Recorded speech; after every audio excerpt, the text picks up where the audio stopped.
Chamar nosso correspondente Felipe Quirin para falar muito de Brasil e Senegal. Jogo sábado, jogo importante para o trabalho do Ancelotti.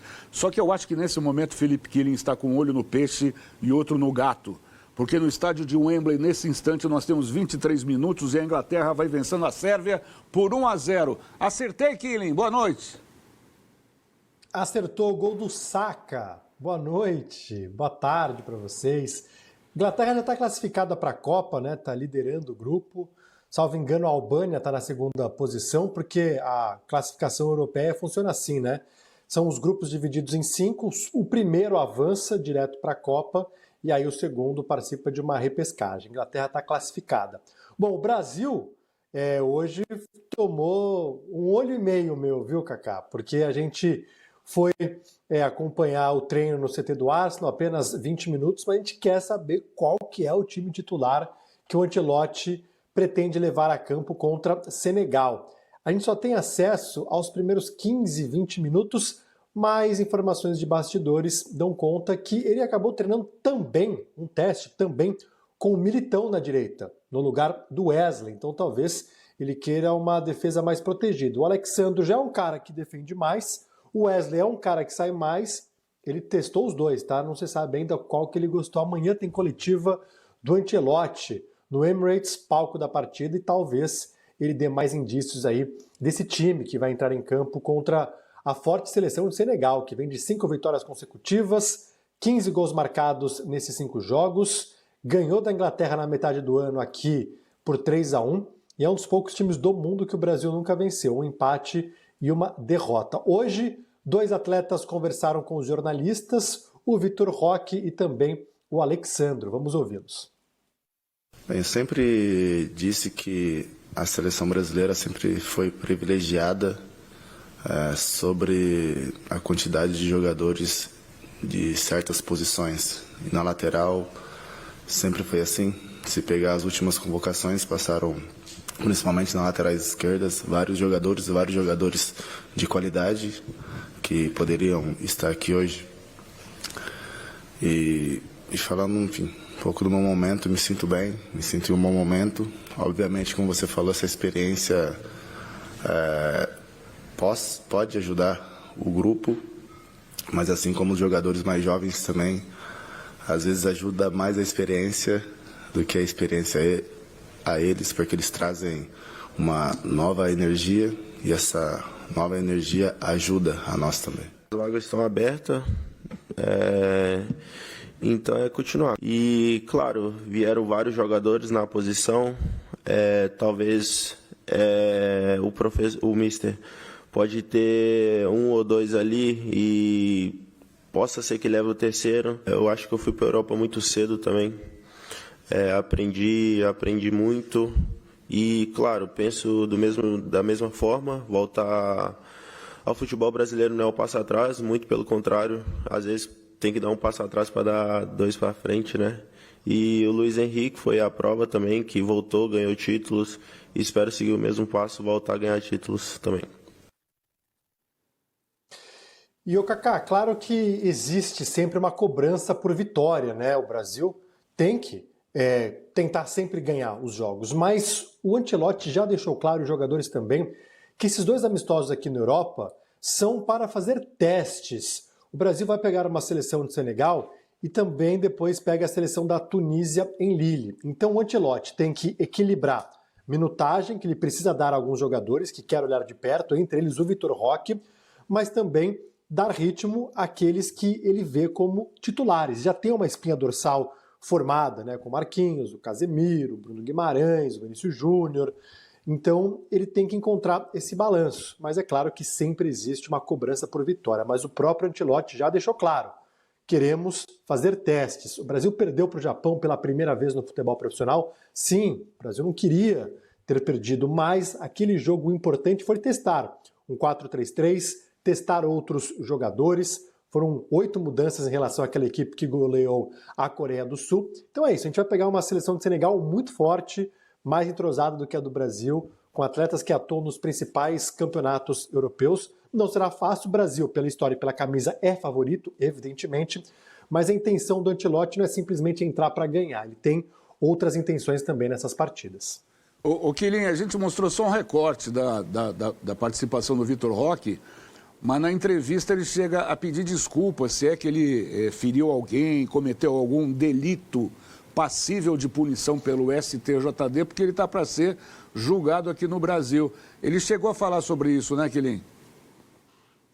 Chegou a falar sobre isso, ele disse que não quis ofender ninguém, pediu desculpas, ele também explicou a origem do apelido, né, que foi uma homenagem ao pai, que tinha o apelido de Tigrão, e aí ele fez um gol quando era jovem, homenageou a mãe, depois a irmã, e aí o pai, poxa, e eu? Você não vai me dar nenhuma homenagem? E aí ele falou, beleza, fez um gol, comemorou como um tigre e pegou, e aí ele acaba comemorando e foi perguntado também sobre essa questão do STJD e pediu desculpas e disse que talvez algo educativo já seria suficiente, que os advogados do Palmeiras estão trabalhando. Olha, Ivan. Tudo bem, Quilin? Um abração. Outro dia nós conversamos aqui a respeito da seleção brasileira, né? E você falou sobre o descrédito por conta dessa má fase. A figura do Ancelotti faz com que... Roubei sua pergunta? Roubou. Quer terminar? Não. A gente faz uma pergunta dupla aqui. Não foi combinado. Não foi combinado. Você faz a pergunta, se faltou alguma coisa... A figura do Ancelotti aumenta o interesse da imprensa e dos ingleses pela seleção brasileira. Tem um ditado aqui na Inglaterra que é o seguinte: Great minds think alike. Grandes mentes pensam de forma parecida. Então, por isso que vocês dois tiveram a mesma pergunta. E sim, a figura do Ancelotti atrai também, né, mais interesse. Os jogadores brasileiros atraem interesse porque muitos atuam no futebol inglês, né? Então, quando o Andrei deu entrevista, ou o Ederson, que saiu do futebol inglês e foi no Fenerbahçe, foram jornalistas da Sky Sports, do The Sun, inclusive a Nathalie Gedra, né? Nossa companheira, que foi da Band, hoje trabalha na Sky Sports aqui da Inglaterra também, fazendo a cobertura para o futebol inglês.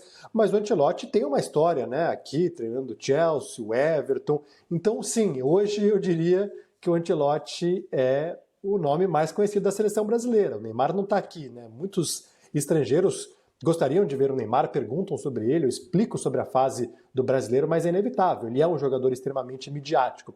Claro que a gente tem o Vinícius Júnior, claro que a gente tem o Rodrigo, mas hoje a figura do Ancelotti atrai muitos holofotes, atrai muita atenção de mídia, e eu confesso que eu gosto disso, porque para o momento atual da seleção, para os jogadores é até bom você ter um cara como o Ancelotti para tirar um pouco o foco, tirar um pouquinho a pressão, e ele administra isso muito bem.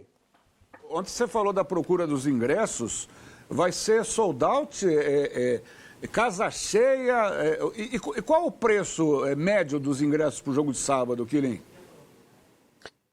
Olha, Cacá, a expectativa é de quase 60 mil pessoas. Eu estou na dúvida porque agora chegou uma tempestade aqui na Inglaterra, está chovendo sem parar, amanhã vai chover o dia inteiro e talvez a chuva se arraste até o sábado.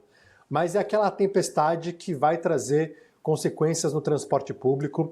Teve gente que me escreveu nas redes sociais que está vindo da Irlanda, que fica aqui perto, da França também, brasileiros, mas eu não sei se vai dificultar a vida para o torcedor. Mas a expectativa é de casa cheia, viu? Cerca de 60 mil torcedores. O primeiro lote estava sendo vendido por 25 libras, faz a conta aí, vezes 7, dá o quê? Uns 170 reais, mais ou menos, 150.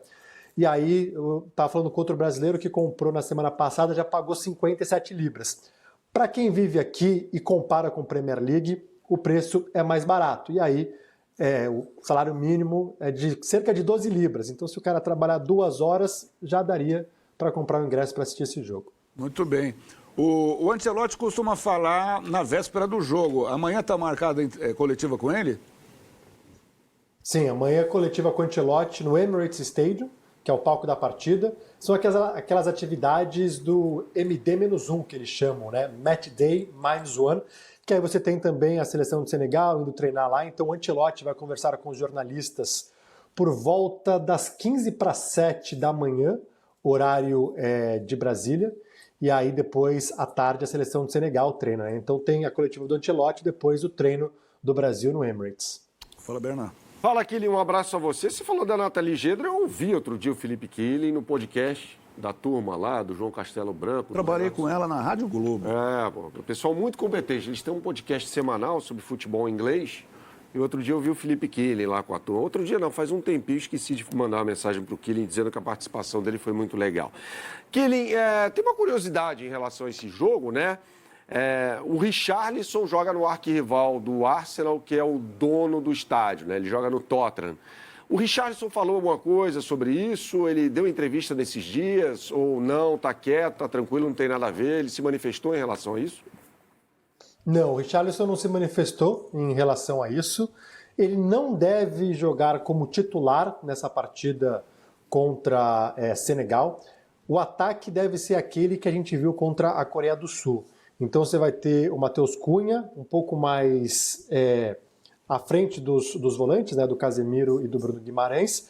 Aí na direita o Estevão, na esquerda o Rodrigo e na frente o Vinícius Júnior como esse falso 9. Mas o Richarlison não deu entrevista, o Richarlison tem sido muito contestado na seleção brasileira, até mesmo no Tottenham. Ele não faz um bom início de temporada, só que no final de semana ele fez gol na partida contra o Manchester United. Ele, no jogo anterior, tinha metido 2 bolas na trave, então é um cara que está tentando se reencontrar, mas não deu entrevista, não tem previsão dele dar entrevista e não tem previsão também, pelas informações que a gente colheu, de ele começar como titular nessa partida contra Senegal. Muito bem. E se faltar atacante, chama o Gabriel Jesus, que é do Arsenal e parece que estava no treino hoje, acompanhando a movimentação, né, Killing? Isso, eu vi o Gabriel Jesus lá, tem enfrentado muitos problemas de lesões. O Gabriel Jesus é um cara que sempre gera o interesse, né, do torcedor inglês. Ele, quando está bem, consegue responder, mas infelizmente tem sofrido com muitas lesões. Muito bem. Eu tenho um desenho de time aqui. Eu não sei se você quer arriscar uma equipe para sábado, mas se você não tiver, eu tenho uma em mão aqui. Você quer começar por aí? Diga lá, o que você tem aí? Olha, eu talvez vou colocar uma dúvida na live, mas vamos lá. Ederson, e aí já vai minha dúvida, porque o Ancelotti treinou assim, Militão ou Wesley, viu? Ele treinou com o Militão, ele testou os dois ali, a gente não sabe qual que ele gostou mais. Talvez ele queira uma zaga mais protegida, mas enfim, ou Militão ou Wesley, aí Marquinhos, Gabriel Magalhães e o Alexandro, Casemiro e o Bruno Guimarães, Cunha, Estevão, Rodrigo e Vinícius Júnior. O capitão, eu imaginava que pudesse ser o Casemiro, talvez seja o Marquinhos, mas enfim, eu acho que tem essa dúvida. Acho que ele recebeu alguma informação de que tem algum jogador de Senegal ali que poderia jogar nas costas do Wesley, né, que é um cara que avança mais. Testou o Militão, testou também o Wesley, mas eu ainda não sei qual que ele preferiu. Tô perto aí desse rascunho, Kaká, que você tem? Bateu. Essa escalação mesmo que está sendo divulgada pela imprensa aqui. Killing, eu vou te agradecer até para te dispensar, porque já temos... Que horas que o Big Ben está marcando aí, Killing? De acordo com os ponteiros do Big Ben, 9h, 26 minutos, chuva por aqui, Inglaterra jogando. Eu acho que a Andorra tá ganhando, né? A Albânia está ganhando da Andorra também, tem eliminatórias europeias para acompanhar. Você sabe que um dos grandes sonhos da minha vida, aliás, fizemos uma cobertura espetacular dos Jogos Olímpicos de Londres, né, Killing? Foi transmitir vôlei de praia ali em Westminster, ali debaixo do Big Ben, né? Aí quando chegou 4 horas da tarde para abrir a transmissão, eu falei assim, de acordo com os ponteiros do Big Ben que estou vendo, 4 horas em ponto em Londres. Acho que é o sonho de todo mundo estar perto do Big Ben aí. Obrigado, viu, Killing? Um abraço para você, até amanhã. Nosso Xangô de Baker Street. Xangô de Baker Street, isso mesmo. É verdade. Baita cobertura e é sempre especial estar perto do Big Ben, reformado agora. Tchau, até mais. Valeu.